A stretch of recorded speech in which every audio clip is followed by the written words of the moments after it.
你若再敢对我姑姑言行轻佻，我割了你舌头！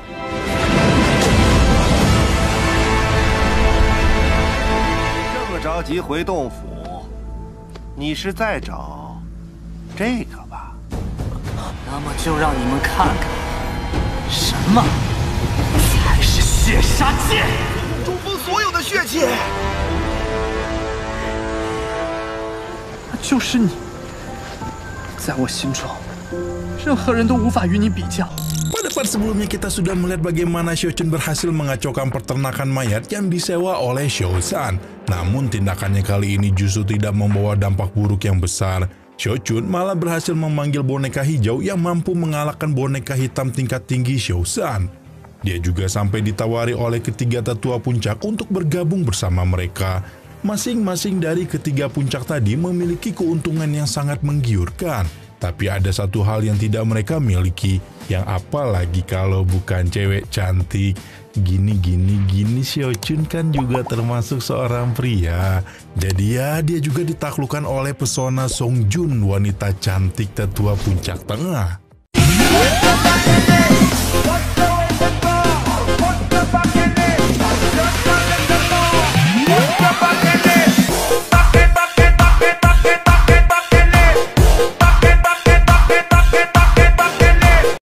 Xiaochun akhirnya memutuskan untuk masuk ke puncak tengah dibandingkan tawaran dari ketiga tetua puncak lain kepadanya. Di sana pemuda itu bertemu dengan salah satu musuh bebuyutannya Song Qiu. Tian Jiao dari sekte aliran darah ini memang membenci sosok Xiaochun, tapi pelan-pelan dia juga mulai menanamkan rasa tidak suka kepada Ye Zhang alias Xiaochun yang menyamar. Di puncak tengah ini terdapat aula putra darah dan aula tahta darah. Pertama-tama mereka akan menghadap sosok tetua yang sebelumnya menawarkan kursi kosong puncak tengah kepada Xiaochun. Gugu, Ye Zhang已带到. Xiaochun ikut memberi hormat kepada Jungwan sekaligus juga memanggilnya dengan sebutan kakak. Tindakan Xiaochun membuat Song Qiu merasa kesal sendiri. Untungnya Xiaochun yang cerdas langsung mengadukan masalah ini kepada Jungwan.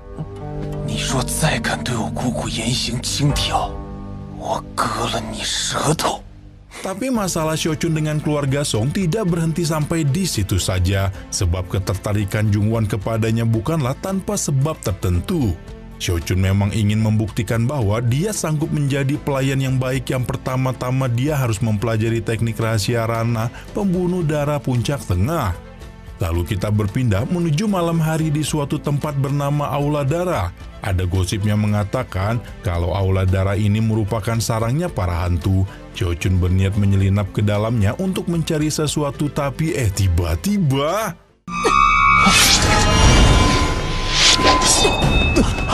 Ternyata sosok misterius ini juga sama-sama takut ketahuan oleh penjaga. Xiaochun pun memanfaatkan kesempatan ini dengan mengacaukan barang-barang yang berada di dalam sana. Namun perhitungan Xiaochun masih kurang tepat dan membuatnya terjebak dalam gerakan kunci sosok misterius.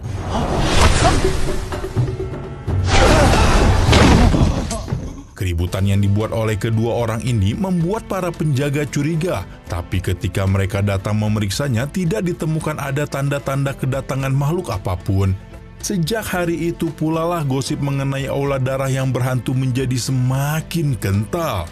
Tapi di mana Xiaochun dan sosok misterius itu berada sekarang? Xiaochun bersembunyi di atas salah satu bangunan yang dirasa aman, kemudian dia memutuskan untuk melacak sosok yang bertarung dengannya tadi.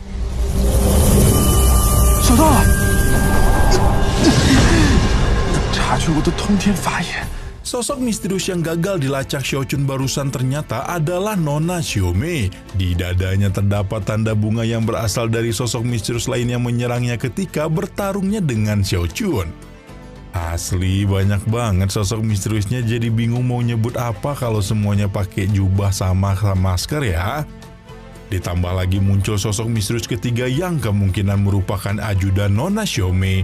Dia memberikan laporan sekaligus botol penampung darah. Di dalamnya terdapat ramuan darah yang mampu mempercepat latihan Rana pembunuh darah. Kita berpindah lagi untuk memeriksa keadaan Xiaochun. Ternyata dia berhasil menerobos Rana pembunuh darah dalam beberapa hari saja.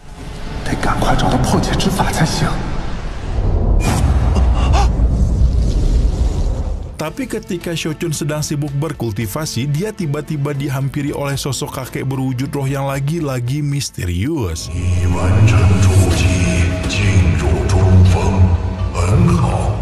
Kakek roh ini memberikan Ye Zhang misi untuk mengikuti ujian darah. Di sanalah semua jawaban atas pertanyaannya dapat ditemukan. Nah, kayaknya si kakek roh ini nggak tahu kalau Ye Zhang merupakan sosok pemuda palsu dengan nama asli Xiaochun. Tapi ya, Xiaochun tidak mau banyak mikir. Dia juga akan menggunakan pil pemberian sang kakek yang dikatakan mampu meningkatkan latihan hingga ranah pembangunan pondasi tahap menengah.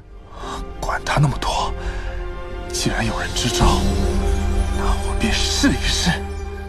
Keesokan harinya pemuda itu pergi menuju air terjun di dekat aula darah. Xiaochun merasakan kalau ada sesuatu di tempat ini yang menyebabkan aura darahnya bisa naik 2 kali lipat daripada tempat biasa. Dia harus memanfaatkan segala keuntungan demi bisa memenangkan ujian darah. Singkat cerita, ketemulah Xiaochun dengan ruang rahasia di balik air terjun. Dia pun segera berlatih di sana tanpa memeriksa lingkungan sekitar. 想顺利通过血子试炼，至少要炼血成浆圆满。 Xiaochun tidak tahu kalau tempat ini ternyata sudah di-booking oleh Song Qiu. Meski Xiaochun sudah mengakui kesalahannya dan bersiap untuk pergi, tapi Tianjiao dari sekte aliran darah itu tidak mau membiarkannya lepas begitu saja. 我让着你，你还打我！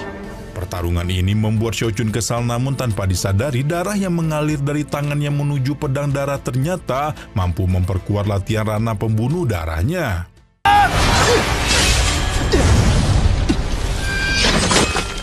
Xiaochun juga baru menyadari kalau ranah pembunuh darah memang tidak hanya mengandalkan aura darah luar saja, namun semua itu juga mampu diperkuat menggunakan teknik keabadian. Ini pula lah ranah pembunuh darah yang sebenarnya sebuah metode baru yang ditingkatkan menggunakan pedang darah abadi.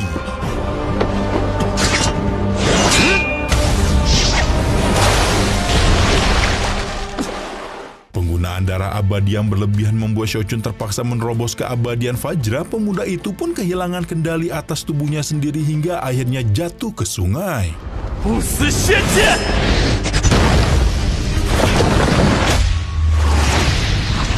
以为我们宋家会看得上你，就算如此，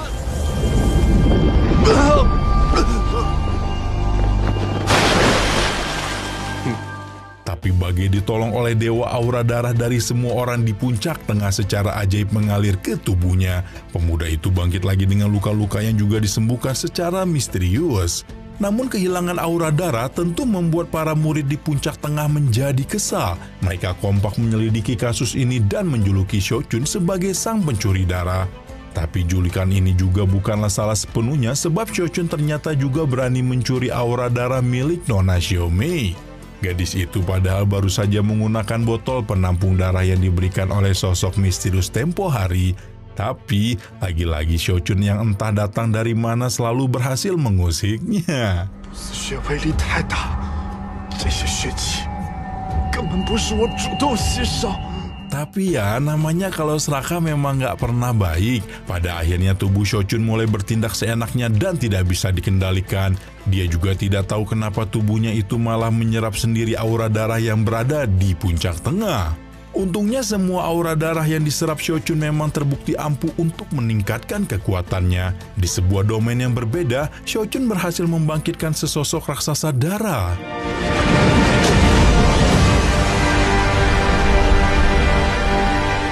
Ini juga teknik baru yang namanya saja memang sudah sangat menggelegar.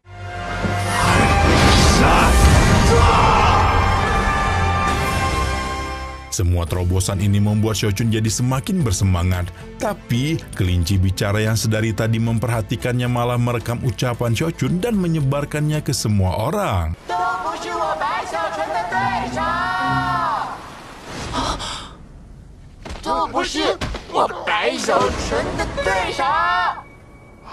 Sebelum benar-benar ketahuan, Xiaochun melakukan sandiwara klasik dan balik menyalahkan si kelinci bicara tadi. Apalagi ketika rahasia orang di sekte puncak juga berhasil direkam oleh makhluk tersebut. Tapi sandiwara Shochun tidak lagi bisa digunakan ketika tubuhnya malah menyerap langsung aura darah dari orang-orang itu. Tanpa pikir panjang, para murid yang merasa dirugikan oleh sosok pencuri darah langsung mengejar Shochun tanpa ampun. 应该齐心协力，抓住偷血贼。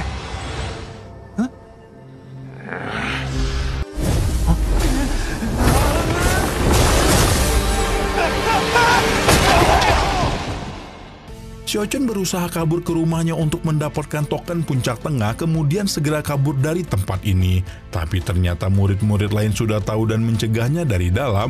Kalau sudah begini, maka pertarungan besar pun tak lagi bisa terelakkan. 这么着急回洞府，你是在找这个吧？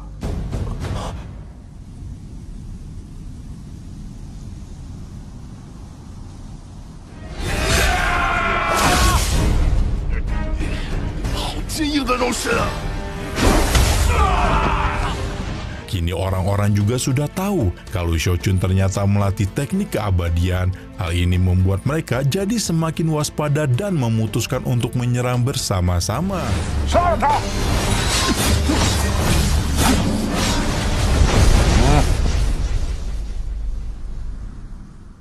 Di balik sana, kita bisa melihat kalau rumah Shochun telah hancur parah, tapi sosok yang tinggal di sana masih bertahan dengan kuda-kuda yang kokoh. Shochun marah karena ketidakadilan yang dia terima, orang-orang menyerangnya begitu saja tanpa mau mendengarkannya penjelasan apapun terlebih dahulu.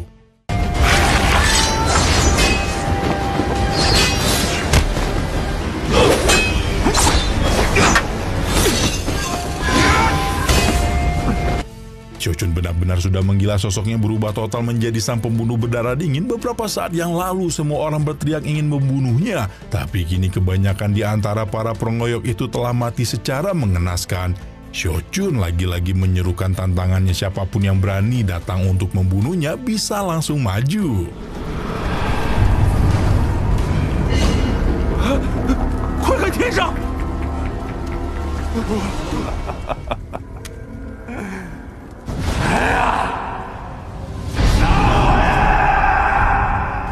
Awan darah yang muncul di langit ini adalah pertanda dari kedatangan Song Qiu. Dia juga marah kepada Shochun karena sempat mencuri aura darahnya ketika sedang berlatih.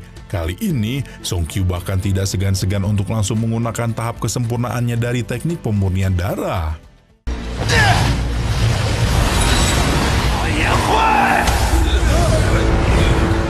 Siapa yang menyangka kalau Shochun mampu memblokir serangan barusan, bahkan dia juga dengan cepat menghancurkan sisa-sisa dari keseluruhan murid yang berani menghadapinya.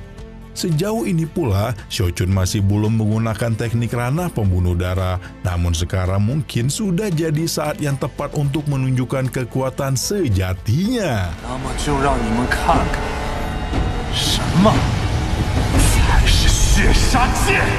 中封所有的血气。 Aura darah dari semua orang di puncak darah mampu dikontrol oleh seorang pemuda saja. Sosok Shochun benar-benar tidak bisa disamakan dengan pemuda polos yang suka berlatih teknik keabadian seperti dahulu. Kini dia benar-benar cocok untuk dianggap sebagai perwujudan iblis. Bahkan, kekuatannya juga diberkahi oleh hantu totem brutal puncak Shaoze yang sebelumnya kita panggil dengan sebutan sang raksasa darah.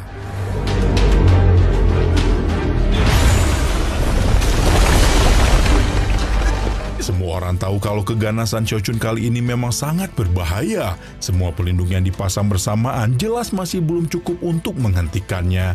Bahkan ketika ada suara nan agung muncul dari langit memaksa pemuda itu untuk mundur, dia masih tetap berada di sana dengan perwujudan iblisnya.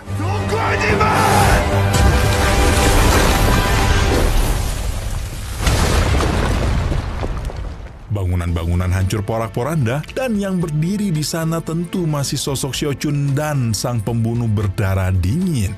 Mungkin pada hari itu seluruh penantang puncak tengah akan dibunuh tanpa terkecuali, paling tidak sampai tokoh terhormat seperti leluhur Wuji yang datang menyelamatkan mereka.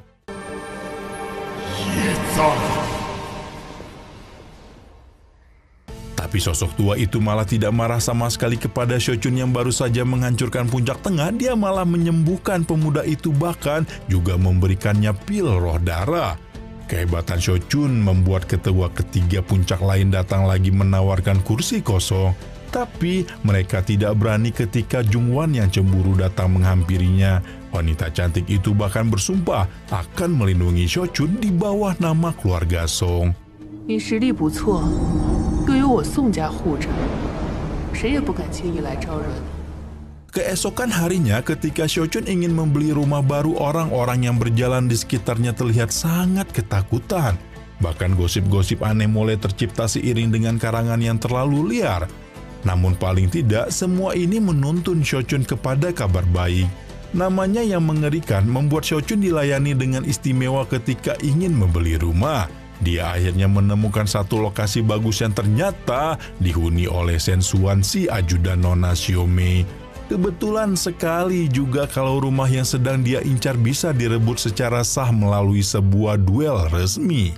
Tanpa pikir panjang, pemuda itu segera pergi ke rumah impiannya. Kedatangan Shochun membuat Sensuan jadi tak berkutik. Dia berusaha memohon bantuan kepada Nona Xiaomei. Awalnya gadis itu setuju untuk membantunya dengan tujuan memperkuat citra baik, tapi tidak jadi setelah mendengar nama Yezak. Hal ini pun menambah gosip baru yang mengatakan kalau Nona Xiaomei ternyata memiliki perasaan terhadap pemuda itu. 震惊！血梅少主竟然看上叶藏了，不是吧？血梅少主强抢。 Shochun datang langsung ke rumahnya. Nah, lucunya gosip ini juga sampai ke telinga Jungwan. Dia bahkan langsung memanggil Shochun ke kamarnya pada hari itu juga untuk berbicara berdua. Keadaan ini membuat Shochun gelisah sendiri hingga detik-detik di mana Jungwan lagi-lagi datang menggodanya. Untuk menyelamatkan diri, Shochun menggona balik wanita itu untuk mengatakan seolah dia adalah sosok satu-satunya. 就是你，在我心中，任何人都无法与你比较。 Ternyata gombalan Shochun membuat hati Jungwan tersentuh. Shochun ngira kalau dia akan dibodohi oleh trik pesona Jungwan. Tapi wanita itu emang udah 100% jelas naksir sama dia. Jungwan bahkan juga memberitahu lokasi, kondisi, dan rencana sekte aliran darah ke depannya. Di mana saat ini sekte sedang terbagi menjadi dua kubu besar. Kubu pertama menginginkan perang terhadap sekte aliran roh, sementara kubu kedua yang ada keluarga Song justru menginginkan perdamaian. Shochun jelas tidak mau ada perang yang pecah di antara keduanya, tapi bisa apa dia memangnya sekarang? 战争一定会爆发，只是对手不同罢了。不过，我血溪宗灭宗都不无可能，因此，我虽天生媚骨。 但从不以色侍。